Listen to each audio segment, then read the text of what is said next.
Quote, "Niggardliness, empty honor, blind favoritism, are all the faults of a king." This is not just a political statement, it's a reflection on leadership, ego, and the consequences of power misused. These three traits reflect a mindset that is disconnected from truth, empathy, and responsibility. Let's explore it deeper through various lenses. Meaning of the quote: niggardliness, extreme stinginess or unwillingness to give. Empty honor, seeking or granting titles and praise without substance or merit. Blind favoritism, preferring certain individuals regardless of worth or capability. Together, these point to a corrupt leadership, one that clings to power by withholding resources, rewarding flattery over substance, and making biased decisions. Such behavior leads to imbalance, injustice, and ultimately, the decay of trust. Spiritual perspective.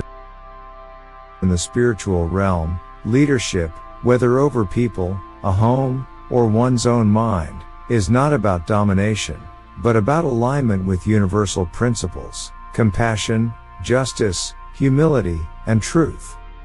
1. Niggardliness. Leader who hoards, whether it's wealth, love, time, or credit, lives in a mindset of scarcity. Spiritually, everything we own is temporary. Hoarding is a symptom of fear, the fear of not having enough or losing control. But true abundance flows through giving. When we give freely, we align with the natural current of life, which is always flowing, always renewing. 2.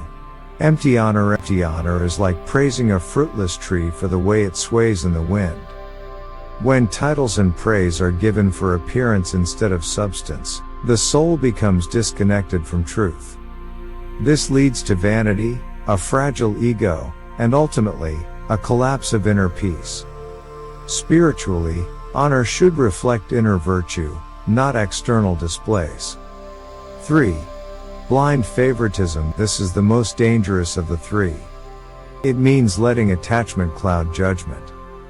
When we choose people or paths based on emotion, bias, or preference rather than merit or truth, we violate the principle of divine balance.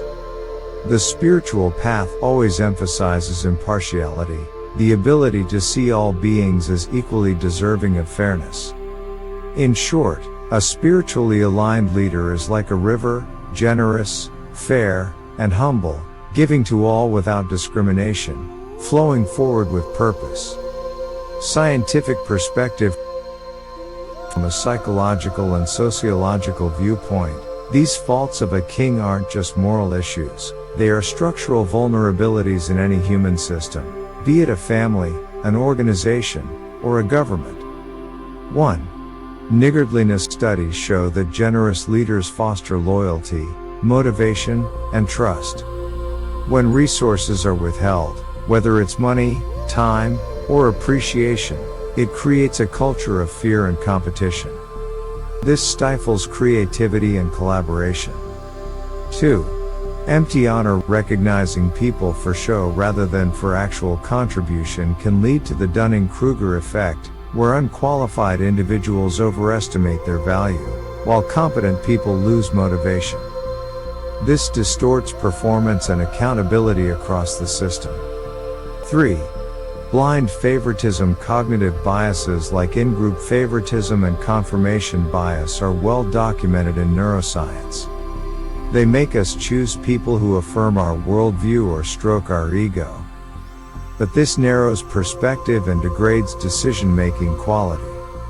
In teams, it leads to resentment, groupthink, and dysfunction. In evolutionary biology, fairness and cooperation were essential for the survival of early human tribes. So these values are not just nice to have, they're biologically and socially critical. Let's bring this wisdom to life through a short story. The Withering Kingdom. In an ancient land, there was a king known for his stern discipline and iron grip. He kept his gold locked deep beneath the palace, rarely spending it on his people. Temples were built to praise his name, but no bread was given to the hungry. He promoted those who flattered him, not those who worked wisely. His ministers were yes men. His soldiers were underfed. The wise elders of the court left one by one. The kingdom appeared grand from afar, but the soil was dry, the hearts of the people dry with it. One year, a great famine came. The king summoned his court, but no one knew how to manage a crisis. His favorites were clueless. The wise had long been silenced.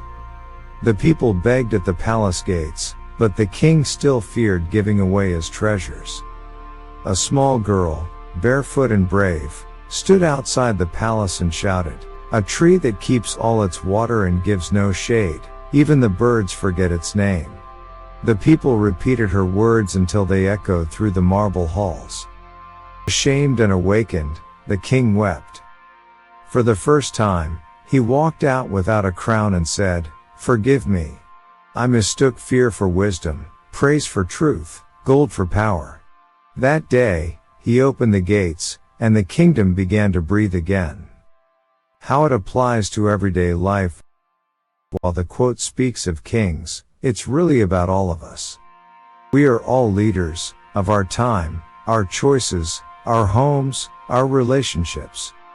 In modern life, the kingdom might be the team we manage at work, the family we lead or care for, the community we influence, the self we govern within. Here's how the three faults show up. Niggardliness. Do we withhold kindness? Are we stingy with praise, attention, or listening? Do we hoard time or energy only for ourselves? Even small generosity, a smile, a shared idea, a patient ear, plant seeds of connection. Empty honor. Do we reward appearances over effort? Are we seeking validation instead of truth? Do we value someone's status more than their sincerity? By shifting toward authenticity over image, we uplift what truly matters. Blind favoritism. Are our choices based on emotion or principle? Do we prefer those who agree with us, even when they're wrong? Do we give equal space for all voices to be heard? Every day is a chance to choose fairness in how we speak, decide, and include. A wise leader, in any form, is one who gives freely, without fear, honors truly, without show, chooses justly, without bias, and the world they create, whether large or small, becomes a kingdom of peace, growth, and light. Thank you for joining this exploration of wisdom. If this message resonated with you, like, share, and subscribe for more insights into timeless truths. Remember, every great journey begins with a single step, and every great idea begins with a strong foundation. See you in the next episode.